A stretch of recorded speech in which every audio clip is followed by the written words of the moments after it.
그는 베이징, 카이로, 하바나, 평양 혹은 하노이에서 지금 막 돌아왔으며 그곳에서 30여 개 국가의 50개 혁명 조직에서 파견한 1500명의 대표단 앞에 서서 아직 시작하지도 않은 페루 혁명의 이름으로 라틴 아메리카 혁명의 전망에 관해 연설했다고 말했다. 만일 내가 그의 땀구멍이랑 땅구멍에서 모두 흘러나오는 성실함과 고결함을 그토록 잘 알지 못했다면 그가 내게 유세를 떠느라 과장했다고 생각했을 것이다. 몇 달 전까지만 해도 멕시코 린도의 주방장포조로 생활비를 벌던 파리의 남아메리카 사람이 이제 혁명을 전파하는 주요 인물이 되어 제트기를 타고 대서양을 건너 돌아다니고 중국, 쿠바, 베트남, 이집트, 북한, 리비아, 인도네시아의 지도자들과 어깨를 나란히 하고 교제한다는 게 어떻게 가능하겠는가. 그러나 그건 사실이었다. 혁명을 구성하는 연구와 이해관계, 혼돈이 헤아릴 수 없이 이상하게 얽히고 설켜 어느 순간 파울은 국제적 인물이 되었던 것이다. 나는 1962년 당시에 그 사실을 확인했다. 당시는 일명 행동가라 불리던 모로코 혁명 지도자 벤 바르카에 대한 암살 기도로 언론이 조금 시끄러울 때였다. 그는 결국 3년 후인 1965년 10월에 생제르망 데프레에 있는 식당 쉐리프에서 나오다 납치되어 영원히 실종되었다.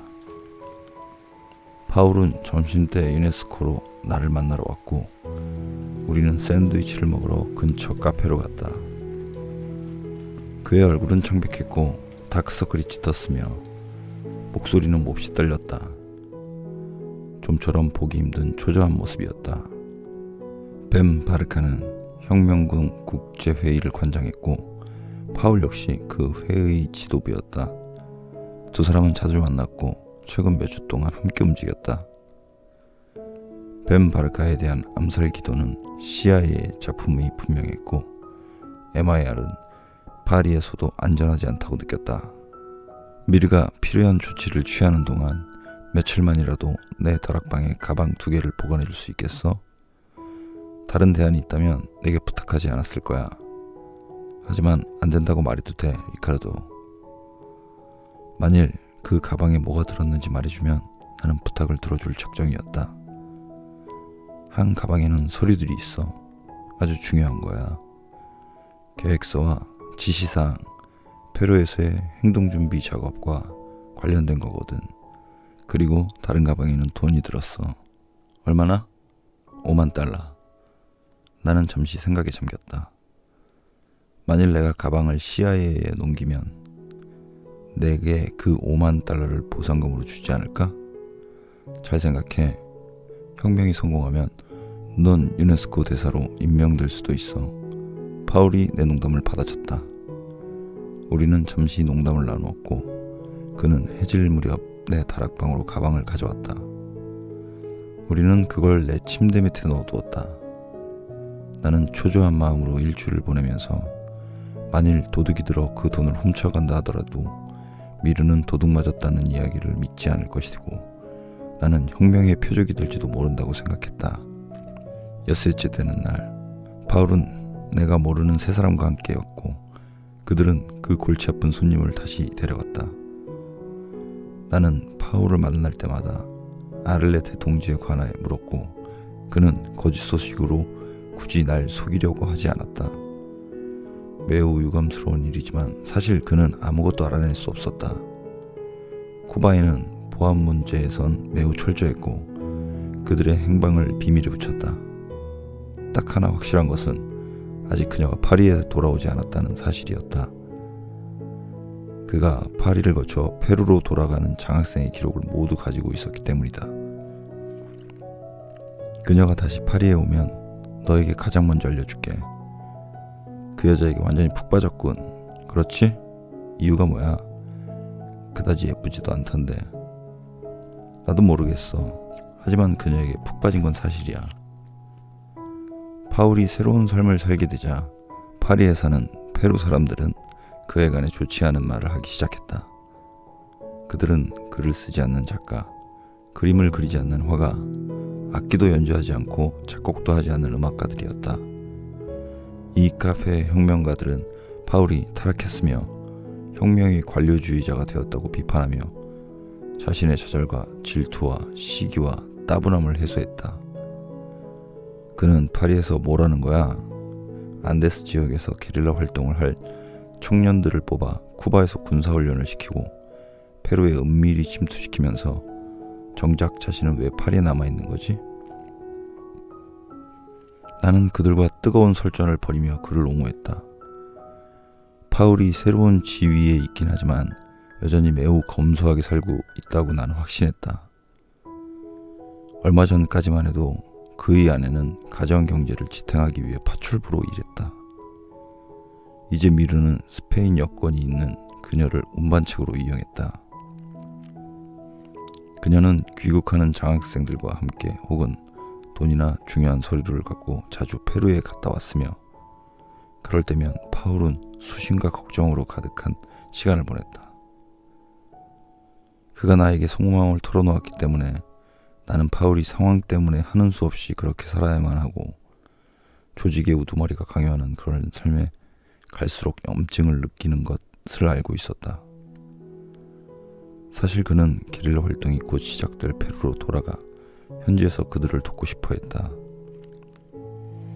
하지만 미르 지도부가 그걸 절대 허락하지 않았고 그는 노발대발했다. 연병알, 이건 모두 내가 여러 나라 언어를 알기 때문이야. 그는 기분 이상해 투덜거리면서도 빙긋 웃었다. 파울 덕택에 파리에서의 그 몇 달과 몇 년 동안 나는 그 조직의 지도자이자 창설자인 루이스 데라 푸엔테 우세다부터 기에르모 모바톤까지 미르의 주의 인사들을 알게 되었다. 미르의 지도자는 트루히오 지방 출신으로 1926년에 태어났고 암로와 결별한 인사였다. 그는 말랐고 안경을 썼으며 피부는 희고 머리카락은 기름을 발라 아르헨티나 배우처럼 항상 뒤로 넘기고 다녔다. 나는 그를 두세 번 보았다. 매우 격식을 차려 넥타이를 메고 밤색 가죽 코트를 걸친 그는 변호사처럼 차분하게 이야기했고 법률적인 사항에 대해 자세히 설명하면서 고급 법률 용어를 사용했다. 그는 항상 경호원으로 보이는 두세 명의 건장한 사람들에게 둘러싸여 있었는데 그들은 존경심을 가지고 그를 지켜보았으며 절대 자기의 의견을 밝히지 않았다. 그는 모든 걸 매우 지적이고 추상적으로 말했기 때문에 나는 어깨에 기관단총을 메고 안데스의 험준한 비탈길을 오르내리는 그의 모습을 좀처럼 상상할 수 없었다. 하지만 그는 여러 번 체포된 경력이 있었고 멕시코에서 망명생활을 했으며 지금도 몰래 숨어 살았다. 그럼에도 그는 공개 토론회나 의회, 법정, 정치 협상 등에서 다시 말해 그와 그의 동료들이 겉과 속이 다르다고 경멸하는 부르주아 민주주의 활동의 장에서 활약하기 위해 태어난 사람 같은 인상을 풍겼다. 반면 기에르모 로바토는 전혀 다른 유형이었다. 파리에서 파울을 통해 만났던 수많은 혁명가 가운데 내가 보기에 그 사람만큼 똑똑하고 교양 있고 결연한 사람은 없었다. 그는 아주 젊다. 기껏해야 30이 갓 넘은 것 같았지만 활동가로서 이미 화려한 경력을 가지고 있었다. 그는 1952년에 오드리아 독재체제 반대에 일어난 산 마르코스 대학 동맹휴업의 지도자였고 그때부터 파울과 친구가 되었다. 그는 체포되었고 당시 감옥으로 사용되던 하이알라의 경기장으로 이송되어 고문을 받았다. 그는 미래의 하이데거의 제자가 될 빅토르 리 카리오와 문과대 1등을 다투던 우수한 학생이었지만 이 사건으로 그의 철학 공부는 중단되고 말았다. 1954년에 그는 군사정권에 의해 페루에서 추방되었고 우여곡절 끝에 파리에 도착했다. 그는 막노동으로 생활비를 벌면서 소르본 대학에 들어가 철학 공부를 다시 시작했다. 그러다 공산당의 장학금을 받아 동독 라이프위치에 있는 공산당 간부들이 다니는 학교에서 철학 공부를 계속했다. 그가 동독에서 체류하고 있을 때 쿠바 혁명이라는 갑작스러운 소식이 날아들었다. 그는 쿠바 혁명을 통해 라틴 아메리카 공산당의 전략과 스탈린주의의 교조적 정신을 비판적으로 바라보며 반성하게 되었다. 그를 직접 만나기 전에 나는 파리에서 등사기로 인쇄해 배포하던 그의 글을 읽었다. 그는 체 게바라가 썼던 것처럼 혁명가의 첫 번째 임무는 혁명을 실현하는 것이라는 너무나 분명한 사실을 잊은 채 모스크바의 지령에 복종하기 위해 대중과 유리된 공산당을 비난했다. 피델 카스트로와 그의 동료들을 혁명의 본보기로 높이 칭찬한 그 글에는 트로츠키의 글을 인용한 대목이 있었는데 그것 때문에 그는 라이프치히에서 징계위원회에 회부되어 동독과 페루 공산당으로부터 불명예스럽게 추방당했다. 그는 다시 파리에 돌아왔고 역시 혁명투사였던 프랑스 여자 자클린과 결혼했다. 그리고 산마르코스 대학의 옛 친구 파울을 만났고 미르에 가입했다. 그는 쿠바에서 게릴라 교육을 받은 뒤 페루로 돌아가 행동으로 옮길 날만 기다렸다. 피그만 진공 사건이 일어난 무렵 나는 그를 도초에서 보았다. 그는 쿠바를 지지하는 시위라면 모두 참가했고 훌륭한 프랑스어와 놀라운 수사법으로 두어 번 연설도 했다.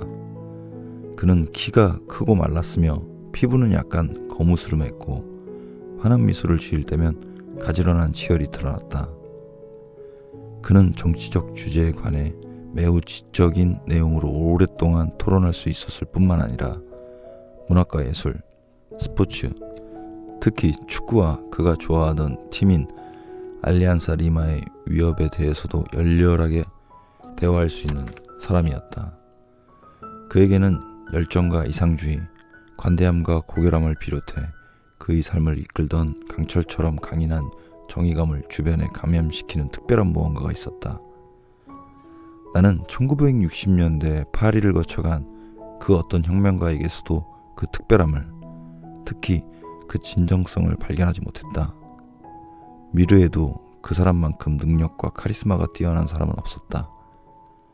그는 미르의 정회원이 되자마자 아주 분명하게 자신의 순수한 혁명적 소명을 밝혔다. 그와 서너 번 대화를 나누고 나자 회의주의자였던 나조차 로바톤처럼 명민하고 열정적인 사람이 혁명군 지도부에 있으면 페루는 라틴 아메리카에서 제2의 쿠바가 되리라고 확신하게 되었다. 나는 아릴레테 동지가 떠난 지 거의 6개월이 지나서야 파울을 통해 그녀의 소식을 들을 수 있었다. 임시직이라 자유시간이 상당히 많았던 나는 러시아어를 공부하기 시작했다. 번역가로서 내 지위를 보다 확실하게 하기 위해 유엔과 그 산하기관에서 사용하는 4개의 공식어 중 하나인 러시아어를 번역할 능력을 갖추고 동시통역 과정도 밟아야겠다고 생각했기 때문이다. 통역은 번역보다 훨씬 일의 강도가 세고 어려웠지만 그만큼 수요가 많았다. 그 무렵 어느 날 카피신데로에 있는 베를리치 학원에서 러시아어 수업을 마치고 나오는데 입구에서 뚱보 파울이 나를 기다리고 있었다. 마침내 그 여자 소식을 알아냈어. 그는 침울한 표정으로 인사 대신 말했다. 그런데 유감스럽게도 좋은 소식이 아니야, 친구. 나는 그에게 오페라 극장 근처에 있는 비스트로에서 술 한잔하자고 했다. 좋지 않은 소식을 듣고 마음을 사귀는 데 도움이 될 것 같아서였다. 우리는 야외 테라스에 앉았다. 봄날이었지만 더운 저녁이었고 하늘에는 일찍 뜬 별이 띄엄띄엄 빛났다. 파리 사람 모두가 좋은 날씨를 즐기기 위해 거리로 쏟아져 나온 것 같았다. 우리는 맥주 2잔을 시켰다. 시간이 꽤 흘렀으니 이제 예전만큼 사랑에 빠져있진 않겠지? 파울이 오늘 뗐다. 아마 그럴 거야. 나는 대답했다. 자, 빙빙 돌리지 말고 어서 이야기해봐, 파울. 아바나에 도착한 지 며칠도 되지 않아 아를레테 동지는 미르에 소속된 모든 페루 청년의 입에 오르내렸다. 들끓던 소문에 따르면 그녀는 혁명 기간에 실종된 위대한 영웅 카밀로 시엔푸에고스의 동생 오스마니 오엠스코의 제2인자 착혼 사령관과 뜨거운 사랑에 빠졌다.